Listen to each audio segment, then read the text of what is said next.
Hi friends, welcome to our channel Madhu reviews. ಈ video ನೋಡ್ತಾ ಇರೋರು ಈ ವಿಡಿಯೋಗೆ ಒಂದು ಲೈಕ್ ಮಾಡಿ, ವಿಡಿಯೋನ ಸ್ಕಿಪ್ ಮಾಡದೆ ಪೂರ್ತಿಯಾಗಿ ನೋಡಿ. ಹಾಗೆ ಯಾರಾದರೂ ಸಬ್ಸ್ಕ್ರೈಬ್ ಮಾಡ್ಕೊಂಡಿಲ್ಲ ಅಂತಂದರೆ ಸಬ್ಸ್ಕ್ರೈಬ್ ಮಾಡಿಕೊಂಡು ಪಕ್ಕದಲ್ಲಿರುವ ಬೆಲ್ ಐಕನನ್ನು ಒತ್ತಿ ಆಲ್ ಅಂತ ಪ್ರೆಸ್ ಮಾಡ್ಕೊಳ್ಳಿ. ಈಗ ತಾನೇ ಬಿಗ್ ಬಾಸ್ ಪ್ರೋಮೋ ಬಂದಿದೆ. ಆ ಪ್ರೋಮೋ ಬಗ್ಗೆ ಡೀಟೇಲ್ಡಾಗಿ ಮಾತಾಡ್ಕೊಳ್ಳೋಣ. ಪ್ರೋಮೋದಲ್ಲಿ ಏನಿಲ್ಲ, ಒಂದು ಟಾಸ್ಕ್ ಇದೆ. ಅಂದರೆ ನನ್ನೇನೆ ಆ ಟಾಸ್ಕ್ ಫಸ್ಟ್ ಲೆವೆಲ್ ಸ್ಟಾರ್ಟ್ ಆಗಿದೆ.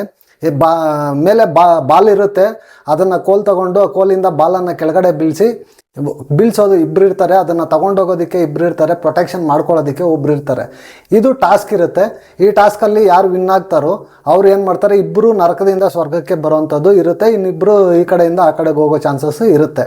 ಇದು ಫಸ್ಟ್ ಲೆವೆಲ್ ಕಂಪ್ಲೀಟ್ ಆಗಿರುತ್ತೆ. ಈ ಫಸ್ಟ್ ಲೆವೆಲ್ ಟಾಸ್ಕಲ್ಲಿ ನರಕ ಟೀಮ್ ಕಡೆಯಿಂದ ವಿನ್ ಆಗಿರ್ತಾರೆ. ಈಗ ಎರಡನೇ ಲೆವೆಲ್ಲು ಸ್ಟಾರ್ಟ್ ಆಗಿದೆ ಗೇಮು, ಅದನ್ನೇ ಪ್ರೋಮೋ ಬಿಟ್ಟಿದ್ದಾರೆ. ಆ ಪ್ರೋಮೋದಲ್ಲಿ ನೋಡಿದ್ರೆ ನಿಜವಾಗ್ಲೂ ಸಖತ್ ಫಿಸಿಕಲ್ ಆಗ್ತಾ ಇದ್ದಾರೆ. ಟಾಸ್ಕ್ ಇರೋದೇ ಹಂಗೆ, ಏನೂ ಮಾಡೋಕ್ಕಾಗಲ್ಲ. ಬಟ್ ಆದ್ರೂ ಇಷ್ಟೊಂದು ಹೆವಿ ಫಿಸಿಕಲ್ ಆಗೋ ಅವಶ್ಯಕತೆ ಇರಲಿಲ್ಲ ಅಂತ ನಾನು ಅಂದ್ಕೊತೀನಿ. ಯಾಕಂದರೆ 2 ದಿನದಿಂದ ಆಗ್ತಾರೋ ಗಲಾಟೆಗಳನ್ನ ಮನಸ್ಸಲ್ಲಿ ಇಟ್ಕೊಂಡು ಅವರು ಪರ್ಸ್ನಲ್ಲಾಗಿ ತಗೊಂಡು ಅಟ್ಯಾಕ್ ಮಾಡ್ತಾ ಇದ್ದಾರೇನೋ ಅಂತ ನನಗೆ ಅನಿಸ್ಬಿಡ್ತು. ಆ ಥರ ಗೇಮ್ ಮಾಡ್ತಾ ಇದ್ದಾರೆ. ನಿಜವಾಗ್ಲೂ ಇದರಲ್ಲಿ ಗಾಯಗಳಾಗ್ಬೋದು, ಸಿಕ್ಕಾಪಟ್ಟೆ ಆಗ್ಬೋದು, ಇಂಜುರೀಸ್ ಅಂತೂ ಸಿಕ್ಕಾಪಟ್ಟೆ ಆಗೋ ಚಾನ್ಸಸ್ಸು ಜಾಸ್ತಿ ಇದೆ. ಇದರಲ್ಲಿ ಮೇಯ್ನ್ ಬಂದು ಗೇಮ್ ಆಡ್ತಾ ಇರಬೇಕಾದ್ರೆ ಬೀಳ್ತಾ ಇರ್ತಾರೆ, ಹೇಳ್ತಾ ಇರ್ತಾರೆ, ಎಲ್ಲ ಮೇಲೆ ಎಲ್ಲ ಬೀಳ್ತಾ ಇರ್ತಾರೆ. ನಿಜವಾಗ್ಲೂ ಅವ್ರಿಗೆ ಫುಡ್ ಬೇರೆ ಇಲ್ಲ, ಅದೊಂದು ವೀಕ್ನೆಸ್ಸು. ಗೇಮ್ ಏನು ಮಾಡೋಕ್ಕಾಗೋದಿಲ್ಲ, ಈ ಥರ ಇದಾಗ್ತಾರೋದ್ರಿಂದ ನಿಜವಾಗ್ಲೂ ಸಖತ್ ಬೇಜಾರಾಗುತ್ತೆ. ಅಲ್ಲಿ ಕೊಟ್ಟಿರೋ ಉದ್ದೇಶನೇ ಬೇರೆ. ಅದನ್ನು ಬೇಕಾದರೆ ಅವರು ನೀಟಾಗಿ ಬಾಲನ್ನು ಕೈಯಿಂದ ಬೇಕಾದರೆ ಕಿತ್ಕೊಂಡು ಇದು ಮಾಡ್ಬೋದು. ಬಟ್ ಅವರು ಆ ಥರ ಮಾಡ್ತಾ ಇಲ್ಲ, ಪುಷ್ ಮಾಡ್ತಾ ಇದ್ದಾರೆ, ಶೋಲ್ಡರಿಂದ ಪುಷ್ ಮಾಡ್ತಾ ಇದ್ದಾರೆ, ಬೀಳ್ತಾ ಇದ್ದಾರೆ. ಅದರಲ್ಲೂ ಇವತ್ತು ಏನು ಮಾಡಿದ್ದಾರೆ ಅಂತಂದರೆ ಬಿಗ್ ಬಾಸ್ ಅವರು ನೆನ್ನೆ ಒಂದು ಡಬ್ಬಾನ ಇಟ್ಟಿದ್ರು. ಆ ಡಬ್ಬಾಗೆ ಬಾಲ್ ಹಾಕಬೇಕಾದ್ರೆ ಹೋಗಿ ತ್ರಿವಿಕ್ರಮ್ ಅವರು ಬಿದ್ದು ಇಂಜುರಿ ಆಗಿ ಅವರನ್ನು ಹಾಸ್ಪಿಟ್ಲಿಗೆ ಇದು ಮಾಡ್ಕೊಂಡೋಗಿದ್ರು, ಕನ್ಫೆಷನ್ ರೂಮ್ಗೆಲ್ಲ ಕರೆದು ಇದು ಮಾಡಿದರು.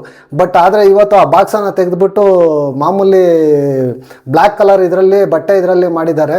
ಈಗ ಇನ್ನೂ ಫಿಸಿಕಲ್ ಅಂತೂ ಇದ್ದಿದ್ದು ಜಾಸ್ತಿ ಆಗೋಗ್ತಾ ಇದೆ. ಯಾಕಂದರೆ ಈಸಿ ಆಗೋಗಿದೆ ಅಟ್ಯಾಕ್ ಮಾಡೋದಕ್ಕೆ, ಅದರಿಂದ ತುಂಬ ವೈಲೆನ್ಸ್ ಆಗೋಗಿದೆ. ನಿಜವಾಗ್ಲೂ ಸಖತ್ತು ಬೇಜಾರಾಗ್ತಾ ಇದೆ. ಈ ಟಾಸ್ಕಲ್ಲಿ 2ನೇ ರೌಂಡಲ್ಲಿ ಬಂದು ಧರ್ಮ ಅವರು ಮತ್ತು ಅನುಷಾ ರೈ ಅವರು ಇಬ್ಬರು ರೆಫ್ರಿಯಾಗಿ ಇದ್ದಾರೆ ಅಂತ ಅನಿಸುತ್ತೆ. ಜಾಸ್ತಿ ನೋಡಬೇಕು ಏನಾಗುತ್ತೆ ಅಂತ ಅಂದ್ಬಿಟ್ಟು. ಅವ್ರ ಉದ್ದೇಶ, ಬಿಗ್ ಬಾಸ್ ಕೊಟ್ಟಿರೋ ಉದ್ದೇಶ ಬೇರೆ, ಬಟ್ ಆದರೆ ಇವರು ಇಟ್ಕೊಂಡು ಮಾತಾಡ್ತಾ ಇರೋ ಉದ್ದೇಶನೇ ಬೇರೆ ಅನ್ನಿಸ್ತಾ ಇದೆ. ನಿಜವಾಗ್ಲೂ ಇಷ್ಟೊಂದು ಫಿಸಿಕಲ್ ಅವಶ್ಯಕತೆ ಇತ್ತಾ ಅಂತ ಒಂದ್ಸಲ ನೀವೇ ಕಾಮೆಂಟ್ ಮಾಡಿ. ನನಗಂತೂ ಇಷ್ಟೊಂದು ಫಿಸಿಕಲ್ ಆಗೋ ಅವಶ್ಯಕತೆ ಇರಲಿಲ್ಲ. ಬಟ್ ಟಾಸ್ಕ್ ಅಂತದ್ದು ಇದು ಡಿಫ್ರೆಂಟ್ ಆಫ್ ಒಪಿನಿಯನ್ಸನ್ನು ಸೃಷ್ಟಿ ಮಾಡೋಂಥ ಟಾಸ್ಕು. ಒಬ್ಬೊಬ್ಬರು ಥಾಟ್ ಪ್ರೊಸೆಸ್ ಒಂದೊಂದು ಥರ ಇರುತ್ತೆ. ನನಗನ್ಸಿದ್ದು ನಾನು ಹೇಳ್ತಾ ಇದ್ದೀನಿ, ನಿಮ್ಗೇನು ಅನಿಸ್ತು ಅನ್ನೋದ್ರ ಬಗ್ಗೆ ನೀವು ಕಾಮೆಂಟ್ ಮಾಡಿ ಅಂತ ಹೇಳ್ತಾ ಈ ವಿಡಿಯೋ ಇಲ್ಲಿಗೆ ಮುಗಿಸ್ತಾ ಇದ್ದೀನಿ. ಟಾಟಾ, ಬಾಯ್ ಬಾಯ್, ನಮಸ್ತೆ.